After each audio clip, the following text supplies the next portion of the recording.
Coronavirus diary for Monday, May the 18th, 2020. We're at Hilton Head Island. We're at Palmetto's Dunes. It is around high tide. The wind isn't quite what it was an hour ago. The surf has actually dissipated a little bit. There's nothing quite as awesome as coming to a beach where the tide is coming in on a windy day with the wind coming right at you. It's awesome. Today we have a special gospel lesson. It's familiar to you. This is the Gospel of Luke, chapter 12. And he said to his disciples, "Therefore I tell you, do not be anxious about your life, what you shall eat, nor about your body, what you shall put on. For life is more than food, and the body more than clothing. Consider the ravens. They neither sow nor reap.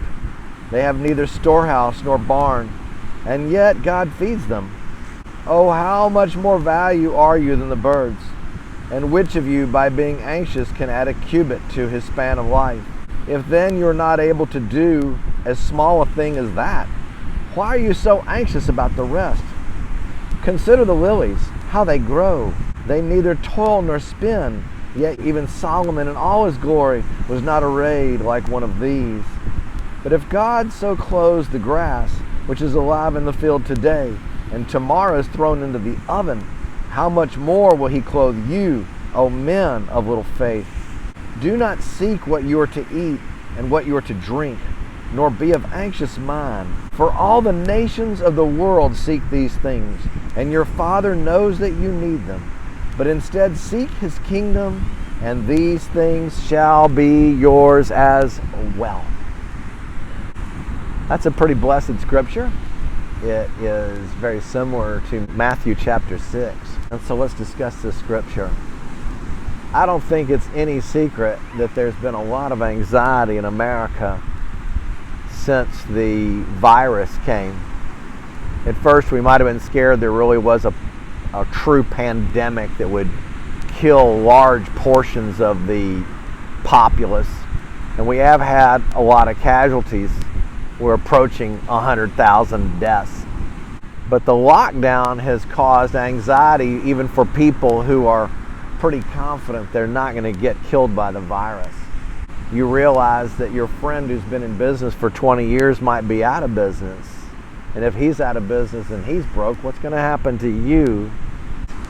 People who are ready to invest money 3 months ago might not be ready to invest money.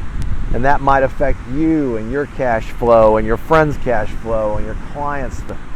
So anxiety is what we're suffering from. And here's how Jesus addresses it. He says, "Consider the lilies and how they grow. They neither toil nor spin, yet I tell you, not even Solomon in all his glory was not arrayed like one of these." So, God clothes the grass better than he clothes so many things. And yet this grass is not that important. So God, who loves us a lot more than grass, says, seek first his kingdom, and all these things shall be added to you. So anxiety, we give it to the Father, who is love itself, who is mercy itself, who is generosity itself, who doesn't ever undergive. So we give those things to you. And whatever anxieties we face this summer, we face them with courage. Be strong and very courageous, Joshua was told.